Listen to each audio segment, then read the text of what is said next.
Hi, it's Julie here at Great Golf Solutions. Right now I want to go ahead, we've talked about the grip and the stance, and the next natural transgression is going to be talking about the setup. So what I like to have my students do and what I want you to focus on is thinking right off the bat that you want to have a good athletic setup to the ball.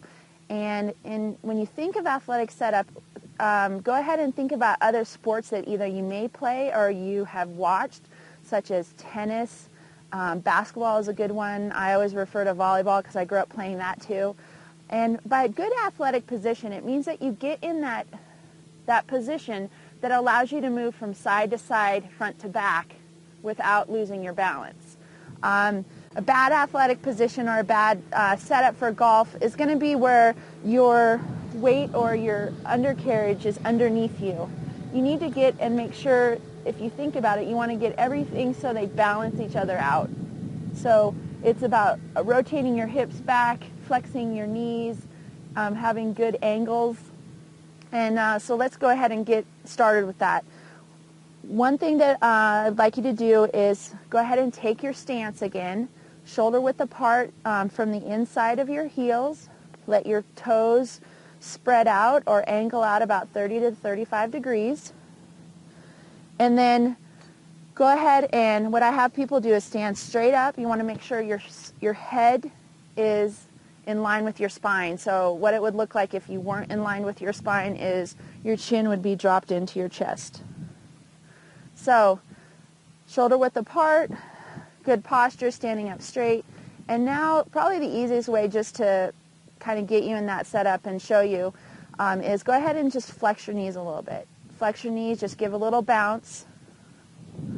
So I'll do it from the side, help you, just a little bit of flex. And then what I want to do is I want to keep this line, and I want to keep this angle at my knee joint and a good angle at my hip joint. So standing straight, good little bounce here. And now I'm going to take my hips and I'm going to rotate them back. As I rotate back, my front carriage or my chest will lower. And so I have a good angle here.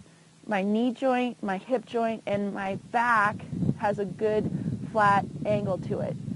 So if I get in a good setup, I get right about here.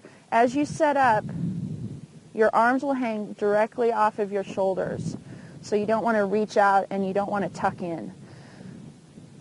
So a good setup here. Remember we talked about in the stance that the weight is going to be more off the backside of the balls of your feet.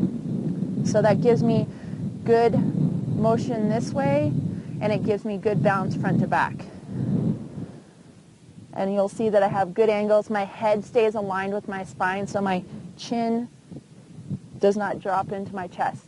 Now, to go along with that, I want to show you a couple drills that I help my students with that you can then take from your living room and then take out to the practice range, and so you get a good feel for it. What I like to have people do is use their club or any flat thing. If you're at your house and you don't have your golf clubs, you can use a broomstick or anything that's going to be long enough. So as I stand up here, this is the butt end of the club. What I like to have students do is get the club around the back of them. I'm trying to do this so you can see on the camera. It's a little backwards for me. So the butt end of the club is going to rest right on the tailbone. My head and my spine are going to rest on the club. And as I take my stance and I flex my knees, as I rotate my hips back, you'll see how my back has a good angle, good flat angle to it. So I stay my position right here.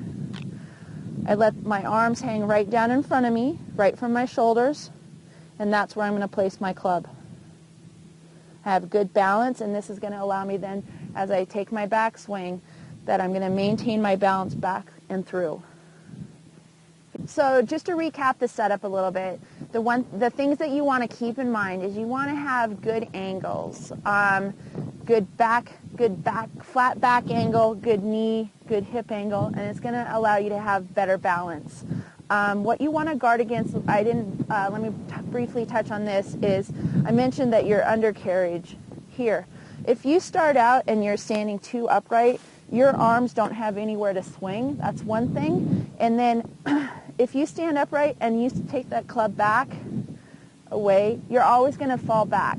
And in your swing, in your full swing, and you'll see this if you have, if you struggle with balance, once you lose your balance and as you take the club away, it's nearly impossible to get it back to where you can make good solid contact with the ball.